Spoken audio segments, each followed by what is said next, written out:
Welcome to Choice Classic Radio, where we bring to you the greatest old-time radio shows. Like us on Facebook, subscribe to us on YouTube, and thank you for donating at choiceclassicradio.com. Fitch Company presents Dick Powell as Private Investigator Richard Rogue in Rogue's Gallery.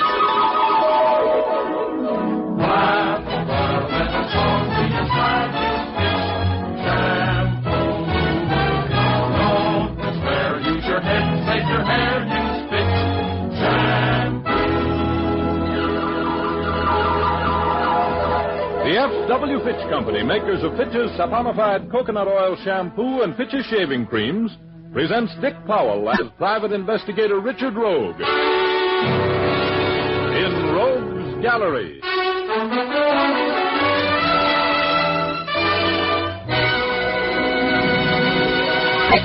For the benefit of those who tuned in hoping to hear Cass Daly, may I introduce myself?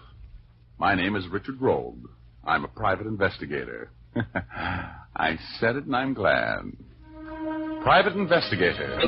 That's the Harvard way of saying I'm a guy who has parlayed a hard head and a great curiosity about other people's affairs into a career. At least that's the way the Homicide Squad's Lieutenant Urban, who shares my interest in unalive bodies, feels about me. And I'd also better tell you now that I have a certain personal idiosyncrasy. I hold audible consultations with my alter ego once in a while when I'm confused and in need of advice. His name is Ugor, which is Rogue spelled backwards, and he's a very fresh little spook. Of course, I wouldn't have known I had an alter ego if Betty Callahan, the girl I would rather be marooned on a desert island with than not, hadn't browbeaten me into reading Sigmund Freud. Betty, who is the sharpest newspaper woman in town, extends upward about 5 feet from the floor, has hair the color of cordovan leather in firelight, and a tip-tilted Irish nose shying away from the most kissable mouth in the world. She's wonderful. And on this day I'm going to tell you about, she and I had lunch together.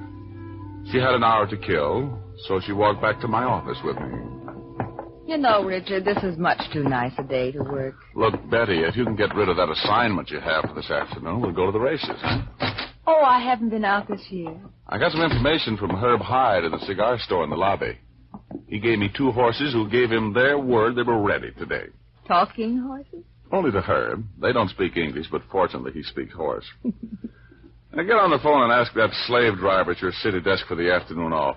Tell him you have to go to your grandmother's wedding or something. Well, I'll try, but it's not going to work, and I know it. Just sit right down there and pay no attention to that sign asking you to leave a nickel in the cigar box for every call. Oh, thank you. Oh, it's nothing. It's nothing. I'll do anything for the girl I love. Better think of something better than my grandmother's wedding. I know. I'll tell him when to go to the race. Okay, but... You're Richard Rogue? Yeah? A detective in New York named Clement Cohan referred me to you. My name is Charles McDonald. Yeah, I got his letter.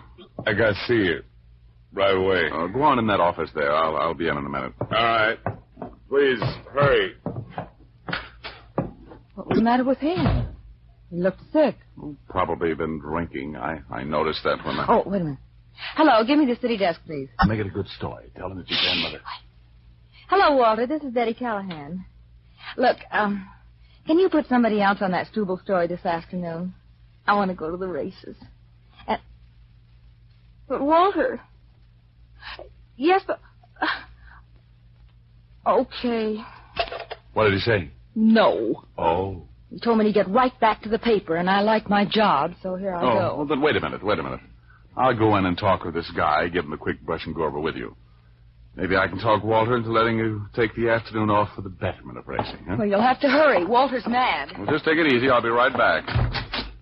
Hey, what's the matter? Good Lord, Betty. Richard, what happened? Oh, he fell out of his chair. Yeah. Get Herbert on the phone and call it for an ambulance. Oh, Richard. He's dead. Yeah. Yeah, very dead.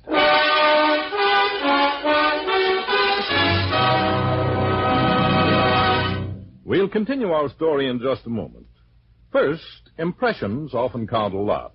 And remember, the appearance of your hair is an important factor in impressing people favorably the first time you meet them. Fitch's Dandruff Remover Shampoo can be a real help to you in attaining the well-groomed hair that people admire. For Fitch Shampoo removes every trace of that enemy of good grooming, dandruff. It's the only shampoo made whose guarantee to remove dandruff is backed by one of the world's largest insurance firms. There's nothing magical in the way Fitch Shampoo removes dandruff. It's simply that it has a special solvent action that penetrates the thousands of tiny hair openings on the scalp, cleansing them thoroughly and dissolving every trace of dandruff.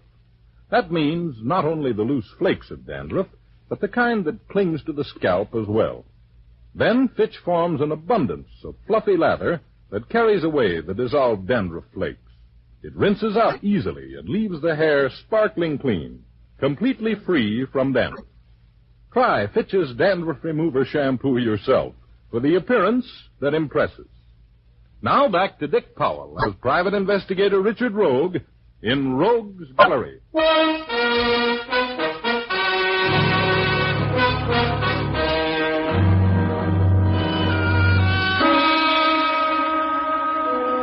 I should be inured to the sight and smell of sudden death by this time, but it always does something to me. It freezes my stomach and gives me a dull ache at the base of my brain.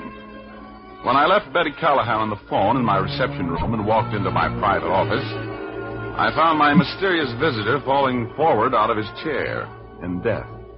I knelt by his side and loosened the long topcoat he was wearing. The front of his suit and his shirt were red, and there were 2 bullet holes. One to the right of his heart, and one a little below it. I tried to blame myself for not talking to him at once, for not understanding that his staggering, shuffling gait was not caused by drinking, but by loss of blood. I looked in his billfold for identification. His name was Charles McDonald, and he was assistant manager of a Park Avenue jewelry store in New York. There was a piece of paper in his hand. I looked at it. It carried an address, 1392 Squirrel Hill. I put the paper in my pocket. Then I heard the outer office door open, and a feminine voice said, "Is this Mr. Rogue's office?" I jumped to my feet and ran out there, closing the door behind me. There was a girl standing by the desk talking to Betty, a dark girl. She had a figure with enough O's in it to put it in the $1 million column, and a face to match. Betty said, This is Mr. Rogue. Where's my husband? "Well, I'm sure I don't know. What's his name?" Charles McDonald. He's here. I saw him come in. That's very interesting. Excuse me a moment. Betty, are they on their way? Yes, both of them. Thanks. Now, Mrs. McDonald, what makes you think your husband is here? I saw him come in here.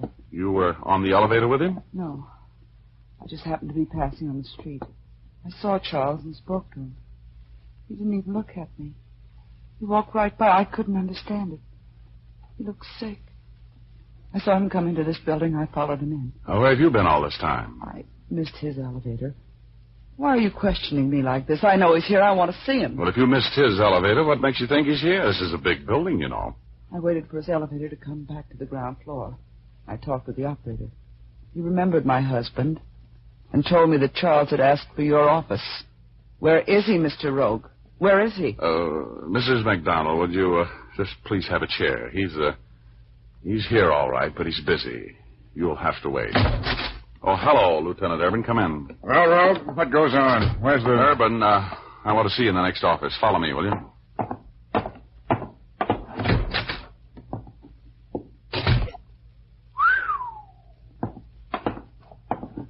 Well, he sure did. How did it happen, Rogie? I'll tell you all I know. He came in here looking pretty sick. I thought he'd been drinking. That long top coat he had on covered the fact that he was bleeding to death. I told him to come in here and wait. I came in about 2 minutes later, just as he pitched forward out of his chair and died.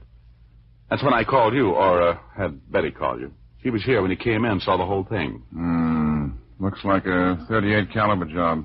2 around the heart. His name is Charles McDonald, and he's from New York City. Oh, that's interesting. Who's the girl outside with Callahan? His wife. Well, where does she fit in here? Well, she... McDonald, you can't go in there. I want to see Mr. Rhodes. Sit down. I'm going in there. No, Mr. McDonald, no, you can't go in there. I know he's in there. I'm going in. Huh? Charles! Charles!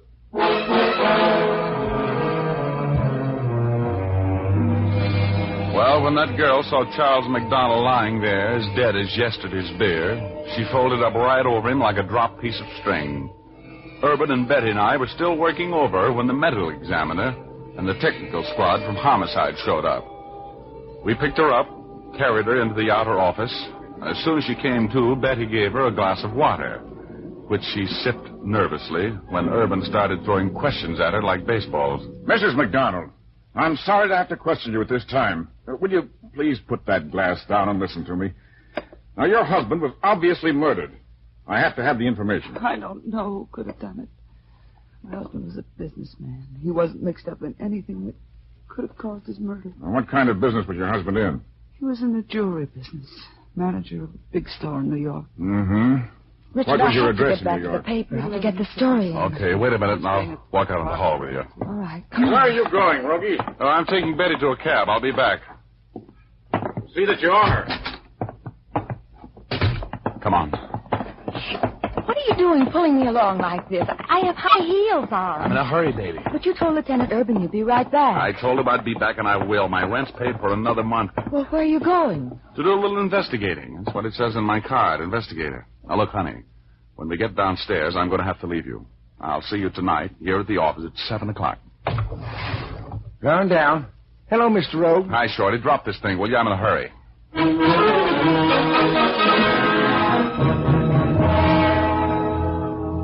I shot out of that building like a bat out of a belfry and jumped into a cab. I slipped the cab jockey a bill that made his eyes pop open like dropped eggs and told him he could keep it if he could get me to 1392 Squirrel Hill in 5 minutes. That's the address I found in Charles McDonald's hand. We broke every law but the 18th Amendment the next 4 minutes and 50 seconds, and I jumped out of the cab, hit the front steps of that big deserted-looking old house in the dead run.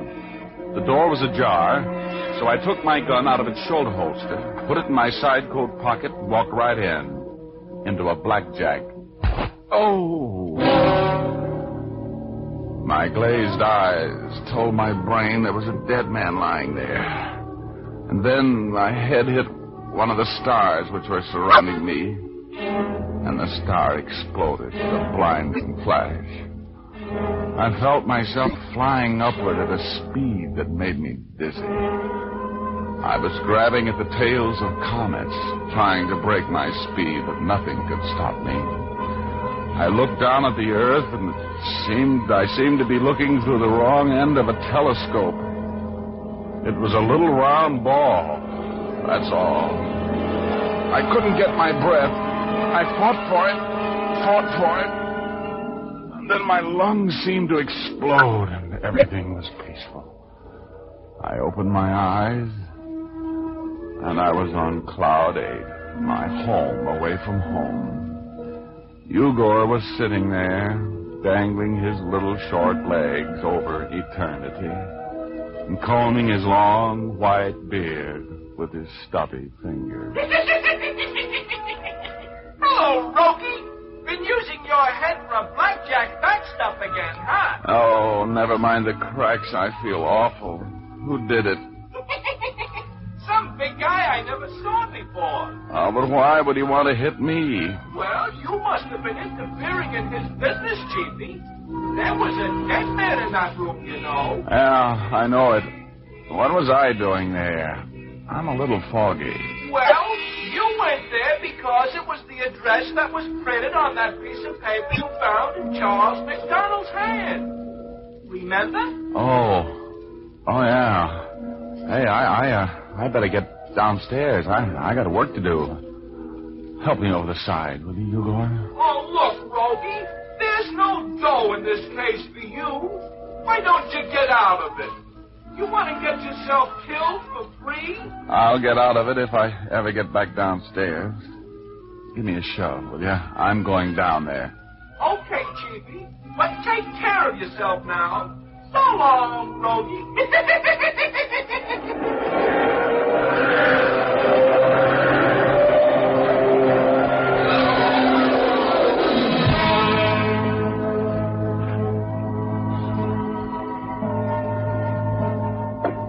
I opened one eye carefully. Then I closed it again so fast that I was afraid the guy who was watching me would hear it snap. He was a big man. His eyes were the blue of ice cubes. Blue of ice cubes with floodlights behind them. Hot ice. One of his hands was holding a gun, and the gun was pointed right where my heart would have been if it hadn't been in my throat. No use playing possum now, Mr. Rogue. No, indeed. I am aware that you have returned to consciousness. Oh, who are you? My name is Moore. Now come, Mr. Rogue. I realize that you undoubtedly have a headache, probably a splitting headache, and I'm regretful. But we can finish our business in just a moment if you'll sit up and talk with me. Okay, I'll try. Excellent. Now, Mr. Rogue, where is it? Where is what? Now, time is of the essence. Let us not waste it. You know what I'm speaking of. The Star of Savoy. Where is it? You have to believe me. I don't know whether you're talking about a burlesque dancer, passenger liner, or a military decoration. What is the Star of Savoy, and why am I supposed to know something about it? You're jesting, of course. Oh, believe me, I never jest with a head like this. Look, Missy, you got the wrong number. Do you think I killed this man here? Oh, indeed I don't. He was killed by a man named Charles MacDonald. You know Mr. MacDonald, of course. Well, vaguely, yes. He was dead when I met him. Delightful sense of humor. I always admire a man with a sense of humor. Good. Well, then, look, I am going to get out of here. That's possible. Entirely possible. After you tell me where I may find the Star of Savoy, Mr. Rogue. I don't know.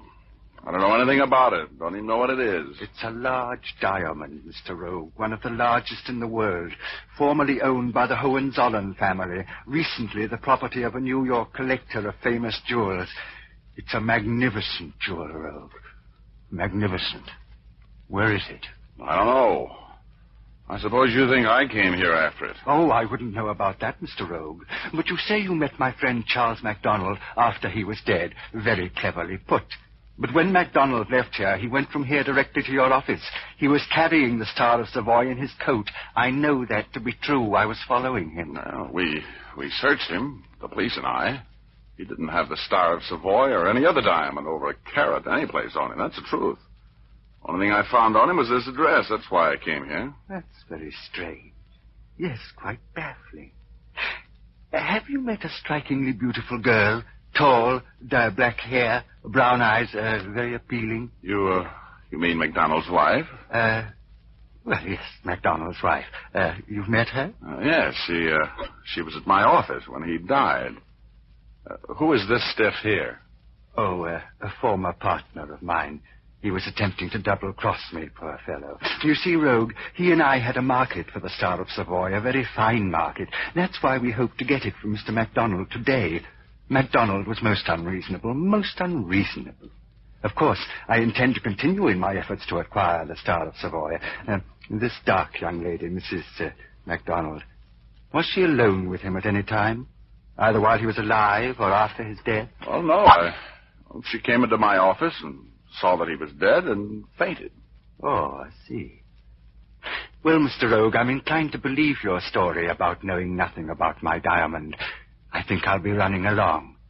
But just to make sure that you don't use your meager talents to pursue me, I'll have to... Oh!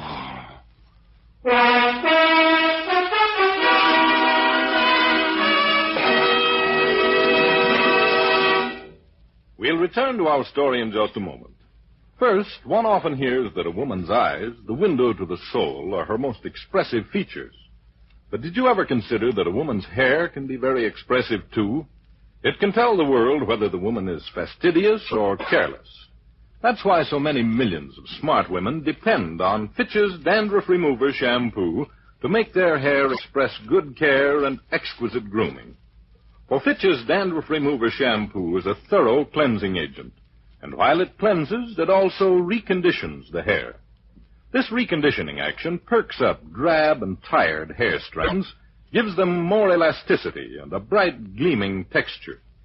Then, since Fitch's Dandruff Remover Shampoo is completely soluble in water, it leaves no dull, soapy film on your hair. It rinses out quickly and leaves the hair shining and lustrous. Let your hair be an expression of loveliness. Ask your beauty operator to give you a professional application of Fitch's Dandruff Remover Shampoo, or buy an economical bottle at your drug or toilet goods counter. Fitch is spelled F-I-T-C-H.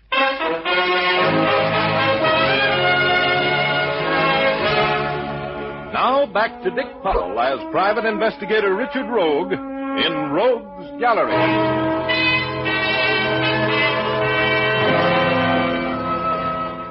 Well, what had started out to be a lovely, lucid day had certainly turned out to be as ugly and mad as a giraffe with a sore throat.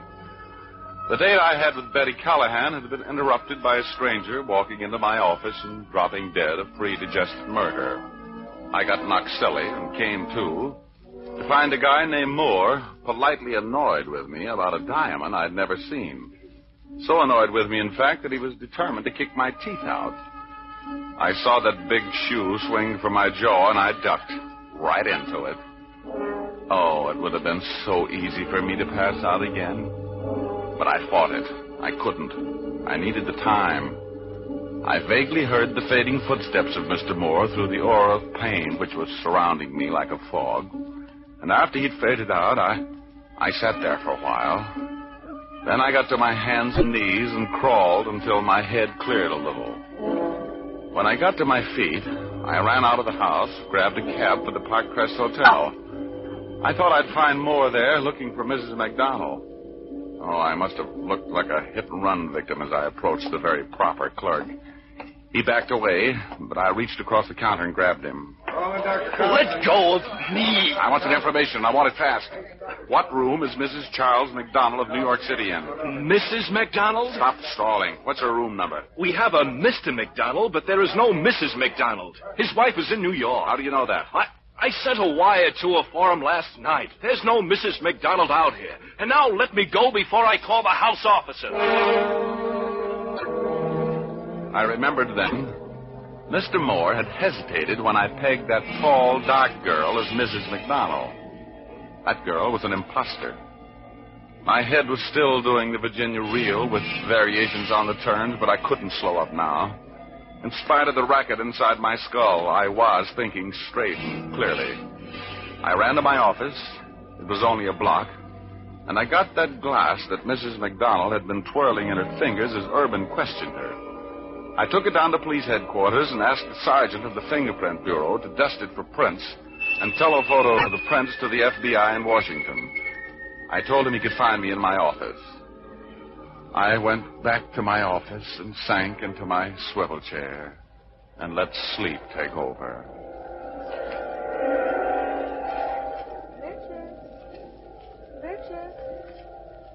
Richard.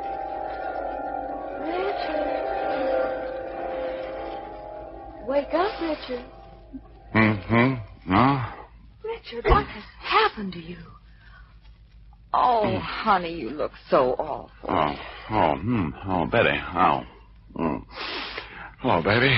What are you doing here? It's 7 o'clock, Richard. You told me to meet you here at 7 o'clock. 7? Mm-hmm. Oh, 7 it is? Oh, hey. What about those fingerprints?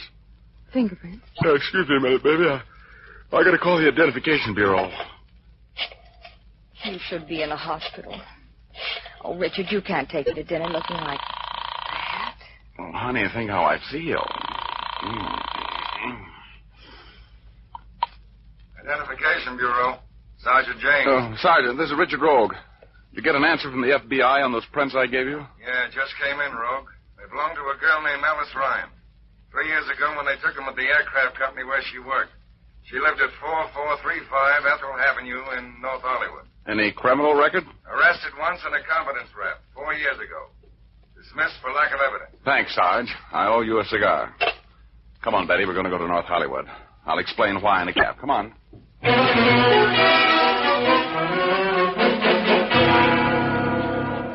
No, Alice does not live here anymore. She moved into Los Angeles about 7 months ago when she quit her job at the airplane factory. Did she leave a forwarding address? Oh, yes, I'll get it for you. Just a minute. You think she has the diamond, don't you, Richard? Sure. She lifted it off MacDonald's body when she fainted over him. Oh, how awful. Here it is. It is a long drive from here in Los Angeles. Thanks.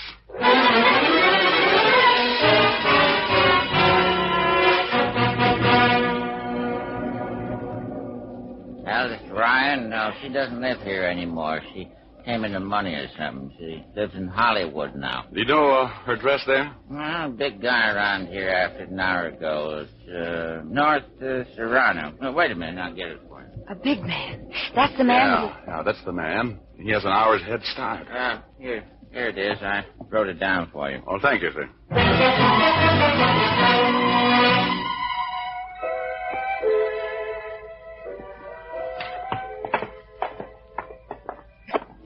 Okay, now, Betty. Ring the bell and then stand back. Clear back against the wall and stay away from the windows. All right, Richard. You take care of yourself now. I always do. Stand where you are, and I'll go knock on the door. All right.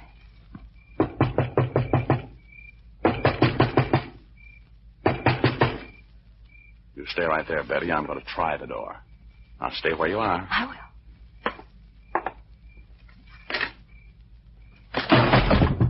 Come in. Come in, Mr. Rogue. And don't attempt to be clever because you present a beautiful target there in the doorway. Where's Alice Ryan? She's here. Drop your gun, please, Mr. Rogue. I can see you, you know. I have a bit of advantage. Drop your gun, Mr. Rogue. Close the door, Mr. Rogue. Now that I've turned the light on, you can see that you've found Alice Ryan. Oh, brother. Yes. I'm sorry. I was forced to eliminate her, Mr. Rogue. She was most unreasonable about giving me the Star of Savoy. She chose to pit her ordinary brain against my genius in this race to see who would be the possessor of the stone after Charles MacDonald was eliminated. And now, Mr. Rogue, you find yourself in much the same position. Yeah, I guess I'm not very smart. You have the diamond? Indeed, I have. And I think perhaps you deserve a glimpse of it. There. Is that not the most inspiring sight you ever seen, Mr. Rogue? Look at it. Glistening there. 100 people have died, I would imagine, Mr. Rogue, in the history of this stone. Yes, at least 100. I have spent the last 10 years scheming, contriving, bribing, stealing to get this lovely thing. And now, Mr. Rogue, it's mine. Yeah, you got it. What are you going to do with it? Just sit there and look at it? I can get $1 million for it, $1 million in cold cash and no questions asked. $1 million. I'm not at all sure that is enough, Mr. Rogue. And now, I'm afraid I'm going to be forced, regretfully, to remove you. There was cold murder in the ice-blue eyes that were looking into mine. Moore was enjoying every breath of my last few minutes on Earth. He was waiting for me to break.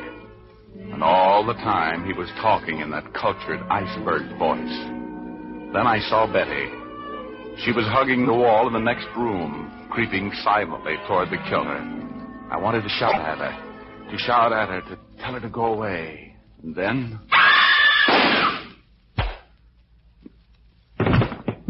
Richard, are you all right? Yeah, I knocked his gun up in the air when you scared him silly. Oh, Betty, bless your little pointed head, but why did you do it? Oh, Richard. Betty, well, of all the times to faint, isn't that just like a woman?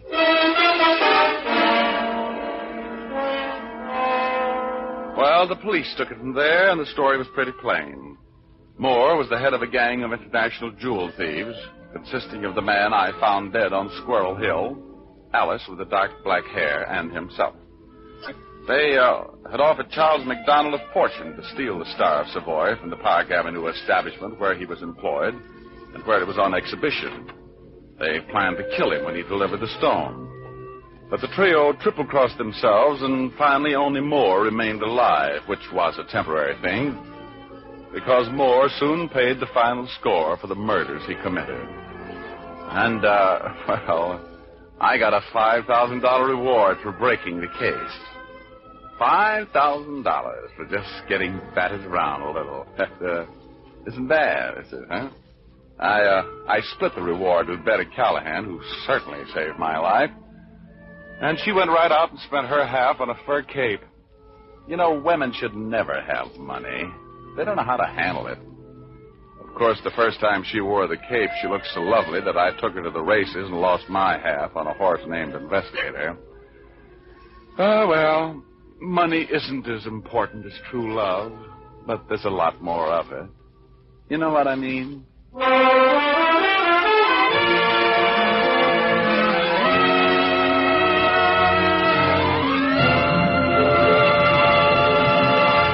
This is Dick Powell again, ladies and gentlemen. It's awfully nice to meet you on a new network. I hope you enjoyed our story tonight. Ray Buffum wrote it. Leith Stevens composed and conducted the music, and Dee Engelbach produced and directed. Be with us again next Sunday, will you? We have a story for you about a triangle, a rendezvous, and a plan that failed. We call it Lady with a Gun.